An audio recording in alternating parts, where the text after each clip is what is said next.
بسم اللہ الرحمن الرحیم۔ میت پر رونے والی عورت کو ملک الموت کیا کہتا ہے؟ ہوشیار، رسول اللہ صلی اللہ تعالی علیہ وسلم نے ارشاد فرمایا، ترجمہ: کیا تم سنتے نہیں ہو؟ بے شک اللہ نہ آنسوؤں سے رونے پر عذاب کرتا ہے اور نہ دل کے غم پر، اور زبان کی طرف اشارہ کر کے فرمایا، ہاں اس کے سبب عذاب فرمائے گا یا رحم فرمائے گا، اور بے شک مردے پر عذاب ہوتا ہے اس کے گھر والوں کے اس پر نوحہ کرنے سے۔ اس حدیث پاک میں تین چیزوں کا بیان ہے: آنسوؤں سے رونے اور دل کے غم پر پکڑ نہیں، بلکہ ان دونوں پر ثواب ملے گا اگر رحمت کی جہت یعنی رحمت کی وجہ سے ہو، جیسا کہ مرقات میں علامہ علی قاری علیہ رحمہ اللہ باری نے بیان فرمایا۔ البتہ زبان سے اگر قابل گرفت بات کی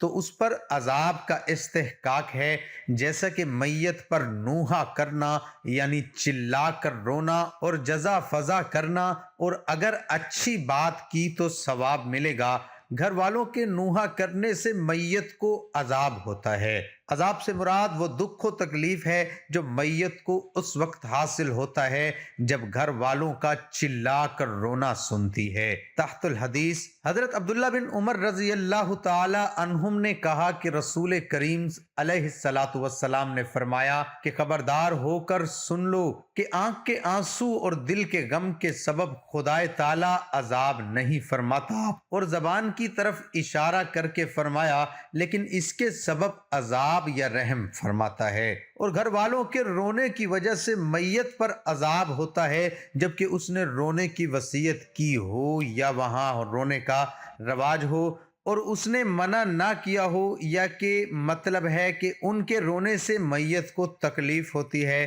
حضرت ابن عباس رضی اللہ تعالی عنہم نے کہا کہ حضور علیہ الصلاۃ والسلام نے فرمایا کہ جو آنسو آنکھ سے ہو اور جو غم سے ہو تو وہ اللہ تعالیٰ کی جانب سے ہے اور اس کی رحمت کا حصہ ہے، اور غم کا جو اظہار ہاتھ اور بازو سے ہو وہ شیطان کی طرف سے ہے۔ حضرت ابو موسیٰ اشعری رضی اللہ تعالی عنہ نے کہا کہ رسول کریم علیہ الصلاۃ والتسلیم نے فرمایا کہ جب کسی مومن بندے کا بیٹا مر جاتا ہے تو خدائے تعالی ملائکہ سے فرماتا ہے کہ تم نے میرے بندے کے بیٹے کی روح قبض کر لی؟ تو وہ عرض کرتے ہیں ہاں۔ پھر خدا تعالیٰ فرماتا ہے کہ تم نے اس کے دل کے میوے کو توڑ لیا؟ تو وہ عرض کرتے ہیں ہاں۔ پھر خدا تعالیٰ فرماتا ہے اس مصیبت پر میرے بندے نے کیا کہا؟ تو فرشتے عرض کرتے ہیں کہ تیری تعریف کی اور ان للہ و ان الیہ راجعون پڑھا۔ تو خدا تعالیٰ فرماتا ہے کہ میرے اس بندے کے لیے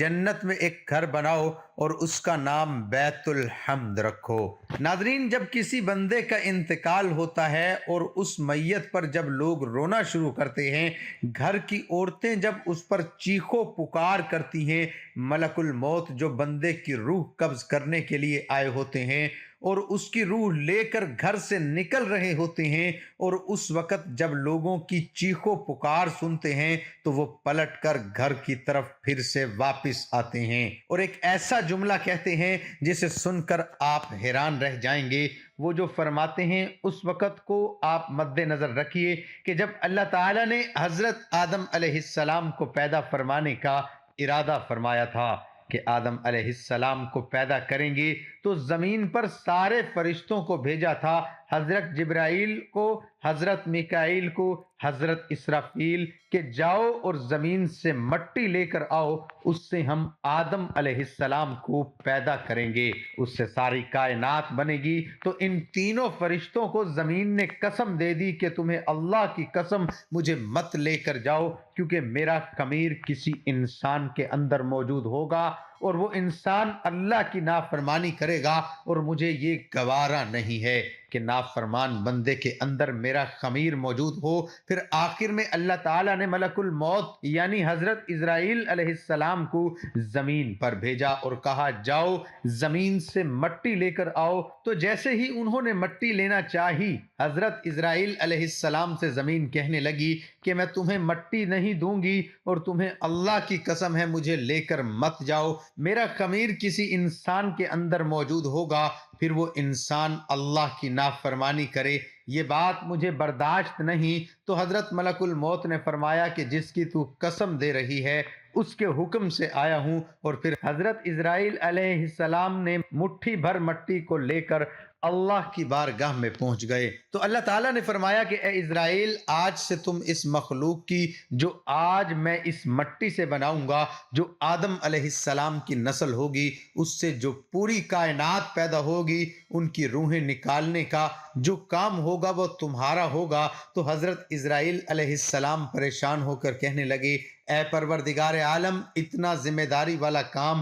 میرے ذمہ مت کر، کیونکہ میں تیرے حکم سے کسی کی روح کو نکالوں گا تو وہ بندہ مر جائے گا۔ تو لوگ مجھے برا بھلا کہنا شروع کر دیں گے کہ اسرائیل نے بندہ مار دیا۔ اے پروردگار، میں ان کے طعنوں کو سننے کی طاقت نہیں رکھتا۔ تو اللہ تعالیٰ نے فرمایا کہ اے اسرائیل علیہ السلام، میں تم پر کسی طرح کا کوئی بہتان یا کوئی الزام نہیں آنے دوں گا، بلکہ جب کسی بندے کا انتقال ہوگا تو کوئی نہیں کہے گا کہ حضرت اسرائیل علیہ السلام نے موت دے دی۔ حضرت اسرائیل علیہ السلام نے روح کو نکال لیا، بلکہ ہر کوئی اپنی موت مرے گا، کیونکہ کوئی کسی بیماری میں مبتلا ہو کر یا کوئی ایکسیڈنٹ سے یا کوئی ہارٹ اٹیک سے مرے گا۔ لہٰذا اللہ تعالیٰ نے فرمایا کہ اے میرے فرشتے اسرائیل، تم پر کسی طرح کا بہتان نہیں آئے گا۔ تو حضرت اسرائیل علیہ السلام نے جب روح لے کر نکلتے ہیں تو وہ اسی منظر کو یاد کرتے ہیں اور فرماتے ہیں کہ اے رونے والو،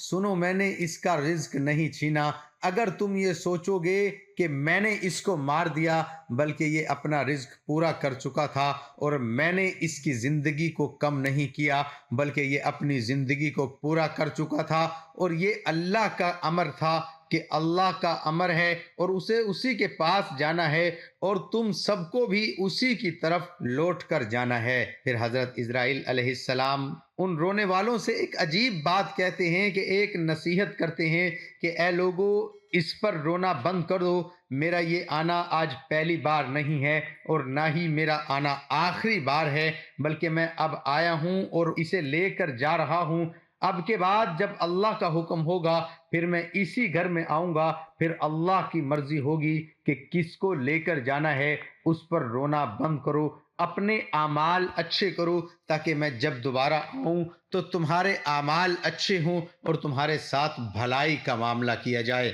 میں تمہاری روح کو نکالنے میں نرمی اختیار کروں، اور میرے ساتھ جو فرشتے ہوتے ہیں وہ بڑے حسن و جمال کے ساتھ تمہارے سامنے پیش کیے جائیں۔ تو حضرت اسرائیل علیہ السلام یہ ایک نصیحت کرتے ہیں ان لوگوں سے جو مرنے والے یہ روتے ہیں کہ